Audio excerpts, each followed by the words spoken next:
What it do, squad? It's your boy Geek Samurai coming to you back with another AEW video, dog. Anyway, squad, I want to let y'all know this is the third week. This is the third live broadcasting of AEW. I just DVR'd that joint. I had to work last night. Yo, let me tell y'all, I thoroughly enjoyed this episode in particular because they were live in Philadelphia, first of all, the city of brotherly love. And it was all tag team matches, pretty much majority of the whole show, which I love. So without any further ado, we're just going to deep dive into all these matches. And I'm going to give y'all my thoughts. So the first match we got was a tag match between SCU. We had SCU versus Frankie Kazarian. Not versus Frankie Kazarian. We had Christopher Daniels and Frankie Kazarian. They first came out. Now, they were supposed to have a match, but they were ambushed from behind. They were ambushed from behind by the Lucha Brothers. I love the Lucha Brothers so much. I'm a diehard fan. Cero Miedo. You got Ray Phoenix and you got Pentagon Jr. What? This is my favorite tag team. And I've seen what the tag team titles look like online, and I want the Lucha Brothers to win this, Joy. I want the Lucha Brothers. I want this tournament to end with the Lucha Brothers in the finals against Santana and Ortiz, bruh. So we see the Lucha Brothers attack SCU. And Christopher Daniels and Frankie Kazarian, they get into a scaffold. They get into a rift outside. The match didn't even begin. So it looks like Pentagon Jr. does the power driver that's his finisher, or Frankie Kazarian, where it looked like he got a stinger in his neck or something like that. That's what we see. So now we see Scorpio Sky come out, and him and Christopher Daniels, they team up.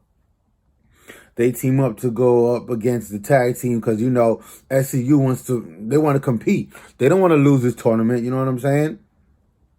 And Scorpio Sky is very athletic. We see that. He came out with no wrestling gear. All he had was wrestling trainer's tape. That's all he had. He suited up him and his tag team partner from the SCU. They go at it in the tag team. They win the match against the Best Friends. Now, the Best Friends, they had some good spots. They were electrifying over the top rope, doing flips. I loved it, man. But you can't beat the freaking SCU, man. Scorpio Sky was all over the damn place. I don't know what that move was. It looked like a power bomb into I guess a drop. What was it? Scorpio Sky did like a missile drop kick, a front facing missile drop kick, when Christopher Daniels did like the DDT or whatever to the Best Friends. They won the match 1, 2, 3. It was crazy because throughout this match, you know, his shoe came off. One of the Best Friends took off his shoe, threw it towards the entrance ramp, and then Scorpio Sky, he took off his other shoe, threw it into the crowd. Somebody threw it back into the ring. I love when they do that. It's like they did when WWE when John Cena went to ECW to fight Rob Van Dam. He took off his ring attire. I think it was his armband or something, or his hat. He threw it, and they threw it right back at him because ECW is all about RVD, bro. This match was really good. I enjoyed it. I was invested. I love the story that it told. But I'm pretty sure we're going to get, you know, a few down the line between SCU and the Lucha Brothers. The next match that we had, this was Riho. That was the crowd. Yo, she came out. The pop for her was insane, bro. The pop was insane for Riho. She is so over. And I love this. This is something, and I was talking about this when I was watching this, you know, when I DVR'd and I came home. This is something a Vince McMahon would not do. First of all his promos are scripted. Second of all, he's lazy with the booking. Third and foremost, anybody who's of a different, you know, race, ethnicity, it doesn't matter. Especially if they're Japanese or they can't speak English or they're Hispanic. Vince McMahon would never give them a push. He has to put them with the manager or do some random bullshit. Like Asuka. I love Asuka so freaking much. That is my empress. Supreme Empress, that is. And they had to just put her with Kairi Sane and Paige before Paige had her neck surgery. She had her push with the championship, but she was never on the mic. The Vince took that title off her. Charlotte won it to become a 9-time champion. She as soon as Asuka was champion, she was never that champion for a long time. Triple H knew how to take care of Asuka, man. I love that. But now I digress. We're gonna get right back into AEW. I'm telling you, I love what they did with Riho. She is so over. Her as a women's tag team champion, I think she's gonna hold on to this title for a long time, bro. Because when she beat Nyla Rose to become the first ever women's champion, she was so over with the crowd. When freaking Dr. Britt Baker came out, that pop was not even that good. Second of all, she's not a great wrestler at all. She's so stiff, man. I don't like Dr. Britt Baker at all. I'm glad she lost because she is so stiff in the ring.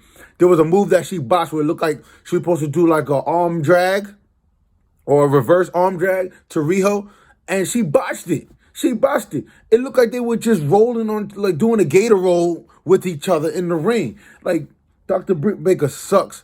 I don't care if she's an MD doctor. I don't give a fuck. Riho, I'm glad she won. You know, it wasn't like she was trying to do her double knee strike. That didn't happen. So it ended up with a roll-up or something like that, and she got the win.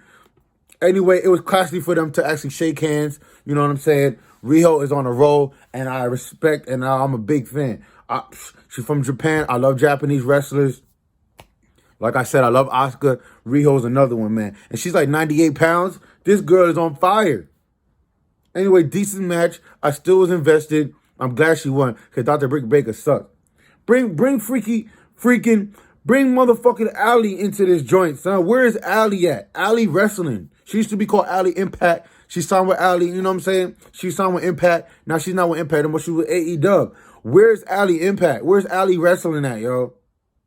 I'm saying. Where's Awesome Kong? Like, what's good, son? This is our third week. I need to see one of them come through next week. Because I need Riho to go up against one of them. And I love Allie Wrestling now. That's what she's called on her Instagram. Her social media is no longer Allie Impact. I mean, she was in Double or Nothing or All Out. But after that, we haven't seen her. So, I don't know if she's injured. I don't know what's good.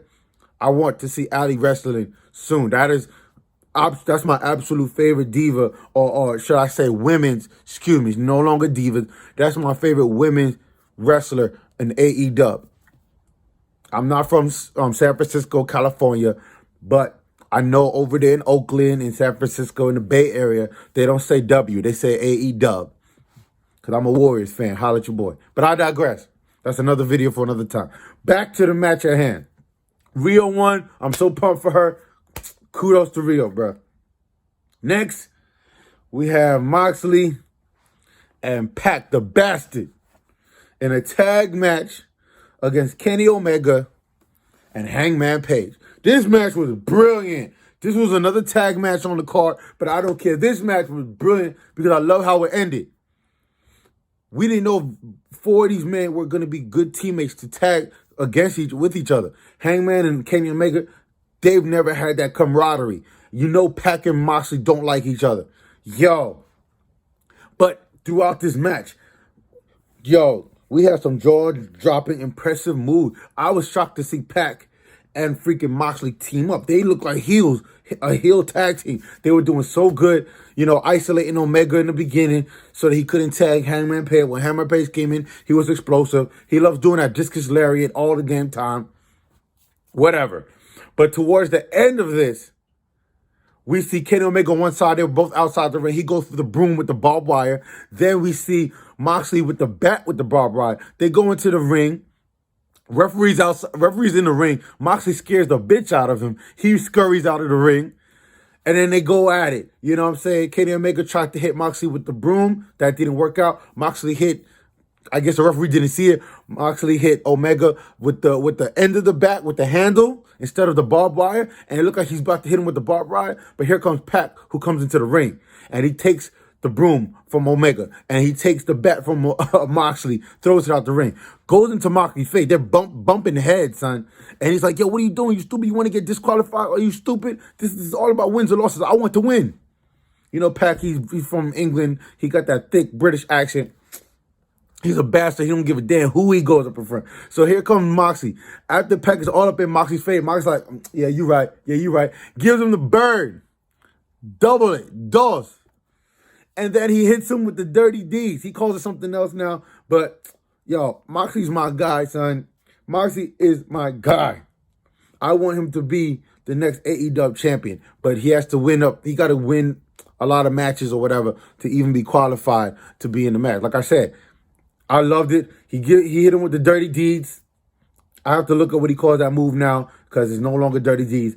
But it's like a Stone Cold-esque type of fashion, how he did it. He gave him the double bird like Stone Cold always does. And then he hit him with the dirty deeds. He kicked him in the abdomen like Stone Cold would do. He would always kick you in the abdomen, hit you with the stunner.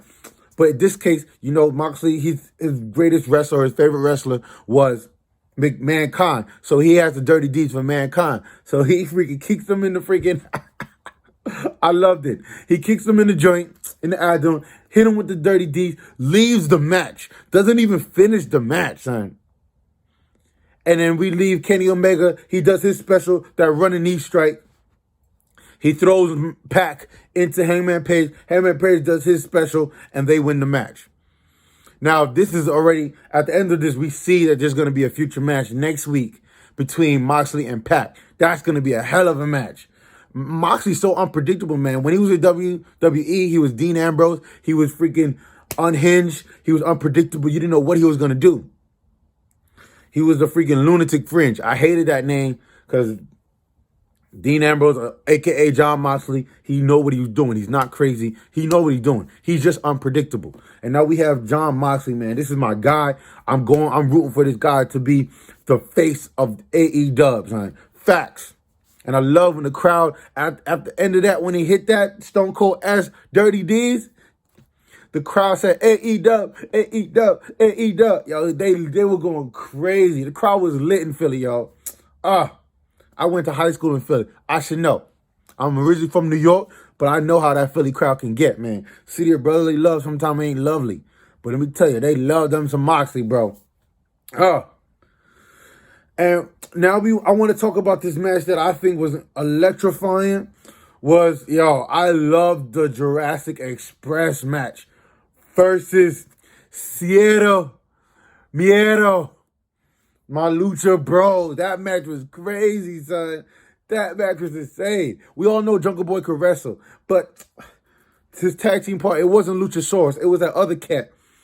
I'm still new to AEW, and I'm trying to get used to all of their wrestlers and their names. But they had like this young little dude who was teaming up. He had hair just like Jungle Boy and everything. Yo, that match was amazing. But we all know, come on, son. We all know that Ray Phoenix and Pentagon Jr. was going to win this match, bro. Come on. Come on, bro. Now, if it was Luchasaurus and you had Jungle Boy, it might be a different story. But, yo, this match was great. I love that little dude teaming up with Jungle Boy. He did his thing. He actually had some good spots, son. Doing hurricanranas, doing freaking inverted DDTs onto Pentagon Jr. and Ray Phoenix. I love when Pentagon Jr. takes off the gloves, bro. When he take off the glove and look like he about to hand it to the female wrestler. I like when she's wrestling for their matches because she knows how to control the match. She's like I don't know, Earl Hebner's the senior referee, but she has more experience, yo. She's fresh, she's new. I'm all about, female is the future, hashtag that. I always say that shit. But I love how Pentagon Jr. gets up in her face and it looks like he's about to go at it with her verbally. And then he does his little squat. And then he goes, I love it. But he took off the glove this time. It looked like he about to hand it to her. But he throws it at freaking Jungle Boy. I loved it. Cero Miedo, that's my tag team, bro. I always love lucha wrestling. From Eddie Guerrero, from Alberto Del Rio, Andrade, Rey Mysterio, Ultimate Warrior, Psychosis. I love lucha wrestling, son. When they wear the mask and everything, the flips, the tomas, the tope suicinas. I love all of it. Every time Pentagon Jr. hits that destroyer, son, oh my God, I fear for that man's neck. They're going to get a stinger. They're going to get a broken neck. I love it. Oh my God, yo, that match was dope. The story that they told in that match. And then when that little dude, Jurassic Express, Jungle Boy's partner, when he did the floss dance, I was like, yo, this is crazy, son. But you cannot go against the Lucha Brothers, man. Cero Miedo. They won, and now they're going to move on in the tag team tournament, and they're going against Private Party next week. I cannot wait for live on freaking Wednesday night Dynamite, son. That Ron Bartz. Because I'm telling you right now, Private Party and Lucha Brothers are going to take the house down. They're going to take it to a whole nother level. I want to talk about that match because I loved it. That was my favorite tag match of the night, even though I love John Moxley's tag team match with Pac. That was good. But I have a love for the Lucha Brothers so much. No homo. That's my tag team. Love them. Fuck the Young Bucks. Fuck All Elite. I'm enjoying the Inner Circle right now, but Lucha Brothers is my tag team. All right, moving on to the match of the night. Darby Allin versus that pain maker, Chris Jericho's bitch ass. Now, I love Jericho as a heel. I'm not a big fan of Chris Jericho. I never was a fan of him in WCW, WWE, but Jericho is a great heel. He's great on the mic, and this is why he's champion. He knows how to freaking control the room. He knows how to control the crowd. I'm telling you, him as a little bit of the Bubby, as El Champion. Him as El Champion is great. And Darby Allin, I love the fact that he's a babyface and the crowd was so over with him. Darby Allin comes out with a skateboard and he says AEW champ. Darby Allin, AEW champ. I love the bottom of the skateboard. I love how he's skateboarding down the ramp to the ring. I love it. I love the face mask. I love when he does his special. When he does that, I guess, what's he call it? That coffin drop. What? But this match was epic. It was a Philly street fight. I loved it. That when they had the kendo sticks, I loved the spots. But I can't stand the fact that Chris Jericho keep trying to put on the walls of Jericho. And Darby Allin's holding on to the rope. That was a botch move because it's a street fight. You can't win by, submission. It has to be pinfall. That's it. There's no tapping out. There's no disqualification. It's a street fight. You could use weapons. You could use the belt. You could use whatever. But Darby Allin was holding his own. When Chris Jericho freaking put the duct tape around his arms, bruh. Darby Allin was still doing freaking cartwheels and front flips and everything while his hands were still tied. When he went on top of I don't know how he freaking went on top of the ropes and he did a freaking somersault onto Chris Jericho, bruh. And then he landed on him with just his back. And he tried to get the pin. I loved it. I freaking loved it. But of course, Chris Jericho won because Jake Yeager came out and freaking, punched, I guess, Darby Allin in the face. He falls down. Chris Jericho gets the pin 1, 2, 3. But that's expected because they're heels. It's a heel faction. And AEW is trying to build factions right now. You have All Elite. They're like the baby face or whatever. Cody Rhodes, he's the face of the company. These are the executives. It's between the Young Bucks, Cody Rhodes, Mr. Nightmare himself, and Kenny Omega. They run all of AEW. So you need another faction to rise up against them. And I love the Inner Circle. I can't stand Jake Yeager now. Jack Swagger, whatever his bitch-ass name is. I never was a fan of him. I'm glad he's not speaking on the mic because he got that lisp. No disrespect. But he's never good on the mic. Never good on the mic, man. He loses the crowd.